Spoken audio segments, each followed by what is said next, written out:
мыңдаған жылдар бойғы миграция нәтижесінде адамдар жердің барлық құрлығына қоныстанып, 200-ден астам елдерге бөлінді.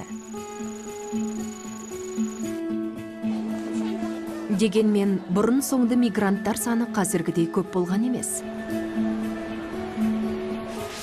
Эмиграция дегеніміз бір елден басқа бір елге қоныс аудару әрекеті. Адамдардың қоныс аударуының көптеген себептері бар. Кейде мұндай таңдау құрғақшылық немесе аштық сияқты қоршаған орта факторларының әсерінен болуы мүмкін. Бірақ көбінесе мигранттар саяси себептермен қоныс аударады. Күштеп қоныс аудару соғыс кесірінен жүргізіледі. Бірінші және екінші дүниежүзілік соғыс кезінде миллиондаған адамдар өз отандарын тастап кетуге мәжбүр болды.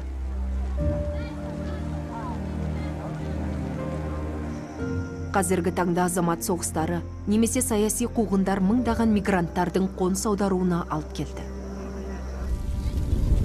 Осындай себептермен қоныс аударылғандар көбінесе қашқындар деп аталып кеткен. Олар басқа елден баспана немесе қауіпсіз жер іздейді. Кейбір қашқындардың тұтқыннан құтылу мақсатында жасайтын әрекеттері өмірлеріне үлкен қауіп тудыруы мүмкін.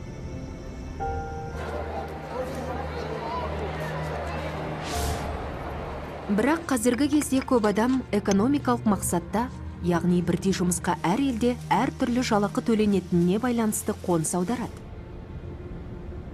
Жалақысы төмен елдердің халқы ақш немесе Ұлыбритания сияқты табыс мөлшері жоғары елдерге қоныс аударады. Әлем халқының саны күн сайын шамамен 200 мың адамға өсуде.